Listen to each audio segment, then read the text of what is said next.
అలానే విశేషరావు. మనకి ఈ ఫోటోలో కనిపిస్తున్నటువంటి ఈ ఎవరో తెలుసా? ఈ సూట్ వేసుకున్నటువంటి వ్యక్తి సిద్ధార్థ లూద్రా. చంద్రబాబు నాయుడు గారు స్కిల్ డెవలప్మెంట్ కేసుని వాదించినటువంటి అడ్వకేట్.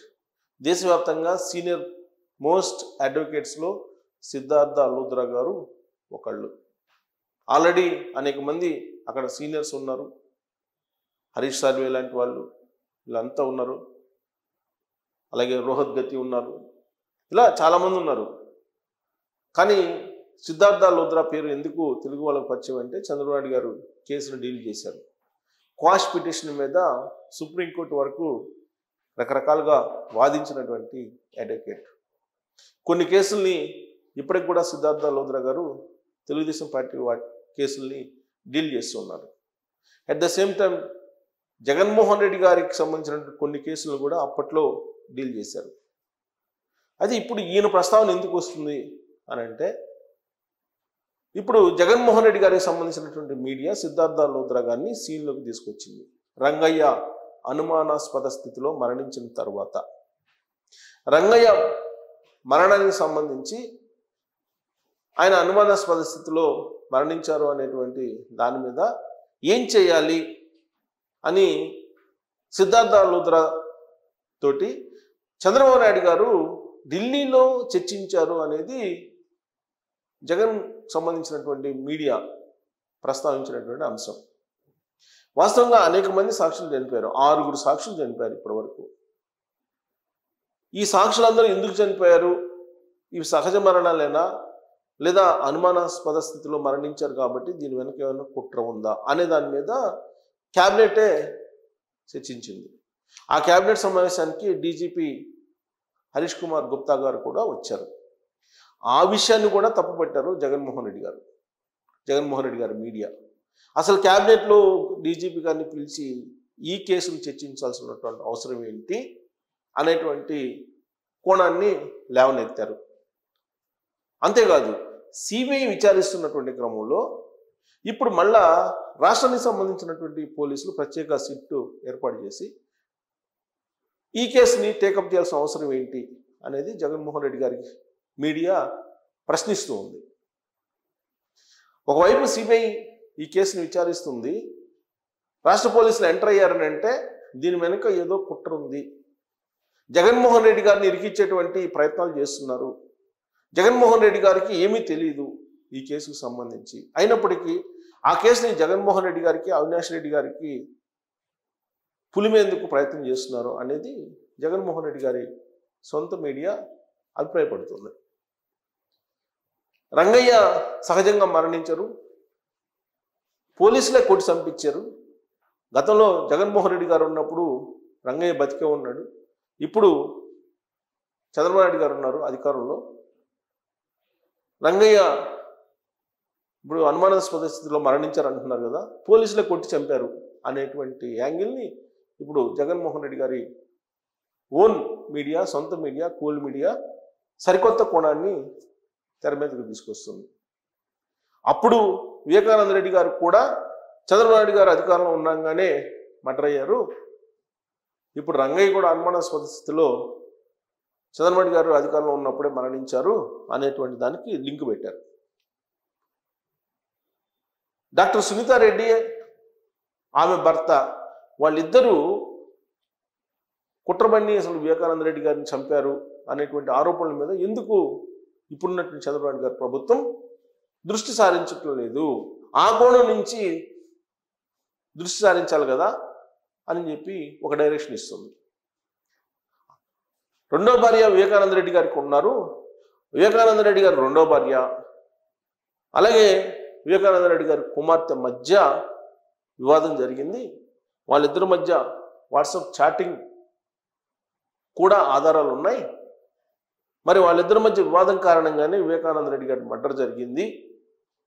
ఆ మర్డర్ చేయించింది కూడా సునీతారెడ్డి గారు ఆమె భర్త అని చెప్పి ఆ కోణం నుంచి మీరు విచారించాలి కదా, అది ఎందుకు విచారించట్లేదు అని చెప్పి ఇప్పుడు చంద్రబాబు నాయుడు గారి ప్రభుత్వాన్ని జగన్మోహన్ రెడ్డి గారి మీడియా ప్రశ్నిస్తూ ఉంది.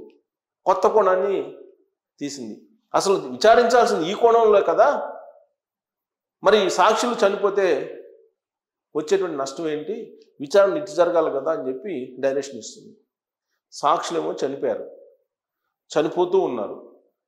అసలు దస్తగిరి అప్రూవ్డ్గా మారాడు, దస్తగిరి చంద్రబాబు నాయుడు గారికి లొంగిపోయాడు, అందుకే అప్రూవ్గా మారిపోయాడు అని ఇంకొక కోణాన్ని కూడా తీసింది. అసలు అంతకుముందు అప్రూవ్గా మారకముందు 500 రూపాయలు కూడా అడుక్కునేటువంటి పరిస్థితి దస్తగిరిది. ఇప్పుడేమో కోట్ల రూపాయలకు అధిపతిగా ఉన్నాడు. మరి ఆ కోట్ల రూపాయలు ఎక్కడి నుంచి వచ్చాయి, ఈ కోణం నుంచి కదా మీరు దర్యాప్తు చేయాల్సింది అని చెప్పి ఒక డైరెక్షన్ ఇస్తుంది సాక్షి మీడియా. అంటే ఇన్వెస్టిగేషన్ సంస్థలు ఏ విధంగా ఏ డైరెక్షన్లో ఇన్వెస్టిగేషన్ చేయాలి అనే దాన్ని నిర్దేశిస్తుంది జగన్మోహన్ రెడ్డి గారి సొంత మీడియా, అలాగే కూలి మీడియా. ఈ విషయాన్ని విశ్లేషకులు కూడా పరిశీలిస్తూ ఉన్నారు. సిబిఐ లాంటి దర్యాప్తు సంస్థ ఛార్జ్షీట్లో వివేకానంద రెడ్డి గారి మర్డర్ కేసు కర్త కర్మ క్రియ ఎవరయ్యా అంటే అవినాష్ రెడ్డి గారు, ఆయన తండ్రి భాస్కర్ రెడ్డి గారు అని చెప్పి వాళ్ళు ఛార్జ్షీట్లో పొందుపరిచారు. వివేకానంద రెడ్డి గారిని చంపించింది కూడా వాళ్ళే అని చెప్పి సిబిఐ చెప్తోంది. మరి ఆ ఛార్జ్షీట్ని తప్పు పట్టగలమా? సిబిఐ విచారణలో అనేక అంశాలు తేలాయి. సిబిఐ విచారణ సందర్భంగా వాంగ్మూలం ఇచ్చినటువంటి సాక్షులు రంగయ్య కానీ, లేదా అంతకుముందు చనిపోయినట్టు శ్రీనివాసరెడ్డి కానీ, లేదా డ్రైవర్ కానీ, ఎవరు జగన్మోహన్ రెడ్డి గారి డ్రైవరు, అప్పట్లో డ్రైవర్గా పనిచేసిన ఆయన, ఫస్ట్ ఆయనే చనిపోయింది ఆయన కానీ, ఇవన్నీ కూడా మరి సిబిఐ విచారించినటువంటి అంశాలు కావా? సిబిఐ అబద్ధం చెప్తుందా అని అంటే సిబిఐ చంద్రబాబు నాయుడు గారు ఏం చెప్తే అది చేస్తుందని చెప్పి మరొక కోణం నుంచి ప్రొజెక్ట్ చేస్తున్నారు. సిబిఐ చంద్రబాబు నాయుడు గారు చెప్పినట్టు విని, వివేకానంద రెడ్డి గారి మర్డర్ కేసులో ఉన్నటువంటి వాళ్ళు చంద్రబాబు నాయుడు గారు చెప్పినట్టు విని, మరి ఇంతమంది వింటుంటే జగన్మోహన్ రెడ్డి గారి బెయిలు దాదాపు 12 సంవత్సరాల నుంచి ఎందుకు కంటిన్యూ అవుతుంది? ఆ బెయిల్ కూడా రద్దయ్యేది కదా. రాష్ట్రకి సిబిఐ విచారణ చేస్తున్నటువంటి సిబిఐ ఎస్పీ రామ్ సింగ్ను కూడా అప్పట్లో జగన్మోహన్ రెడ్డి గారి ప్రభుత్వంలో పోలీసులు అరెస్ట్ చేసేటువంటి ప్రయత్నం చేశారు, ఆయన మీద ఉల్టా కేసు పెట్టారు. సో అలాంటి పరిస్థితుల్లో ఇప్పుడు కొత్త కోణాన్ని తీస్తూ ఉంది. సిద్ధార్థ లూథ్రా ఎంటర్ అయ్యారు, సిద్ధార్థ లూథ్రాతో చర్చించారు. ఈ సాక్షుల మరణాల మీద ఇన్వెస్టిగేషన్ చేసి దాన్ని జగన్మోహన్ రెడ్డి గారి మీద మళ్లించేసి దాన్ని రాజకీయంగా ఎలా ఉపయోగించుకోవాలి అనే దాని మీద ఢిల్లీలో చంద్రబాబు నాయుడు గారు సిద్ధార్థ లూథ్రా గారితో చర్చించారనేది ఇప్పుడు జగన్మోహన్ రెడ్డి గారి మీడియా ప్రస్తావిస్తుంది. అంటే 3 రోజుల పాటు 5, 6, 7 తేదీల్లో చంద్రబాబు నాయుడు గారు ఢిల్లీలో ఉంది, దీనికోసమే అని చెప్పి ప్రొజెక్ట్ చేస్తూ ఉన్నారు. పైగా ఇన్వెస్టిగేషన్ జరగాల్సిన తీరులో కాకుండా ఇంకో రకంగా జరుగుతుందని అంటారు. మరి జగన్మోహన్ రెడ్డి గారు 2019 నుంచి 2024 వరకు ఉన్నారు కదా, ఆ సమయంలో ఇన్వెస్టిగేషన్ చేసి దాన్ని ఫైనలైజ్ చేయొచ్చు కదా, సిబిఐ విచారణకు సహకరించవచ్చు కదా అవినాష్ రెడ్డి గారు వీళ్ళందరూ కూడా. మరి ఎందుకు సహకరించట్లేదు? సొంత చెల్లి షర్మిల గారు చెప్తున్నారు కదా పొలిటికల్ మర్డర్ అని. మరి ఇలాంటి సందర్భంలో సొంత మీడియా జగన్మోహన్ రెడ్డి గారిది మాత్రం చంద్రబాబు నాయుడు గారి వైపు ఇప్పటికీ చూపిస్తుంది. ఇప్పుడు సాక్షులు మరణాలు ఏవైతే ఉన్నాయో ఈ సాక్షుల మరణాలన్నిటి మీద విచారణకు ఆదేశించడమే తప్పుగా కనిపిస్తుంది. ఎందుకు తప్పుగా కనిపిస్తుంది? సిద్ధార్థ లూథ్రా గారితో చర్చించిన తర్వాతనే ఈ విచారణకు ఆదేశించారు చంద్రబాబు నాయుడు గారు అని చెప్పి ముడిపెడుతూ ఉన్నారు. ఎందుకు ముడిపెడుతూ ఉన్నారు? వీళ్ళ లాజిక్ ఏంటి అనే దాని మీద మీరు కామెంట్ చేయొచ్చు. Thank you.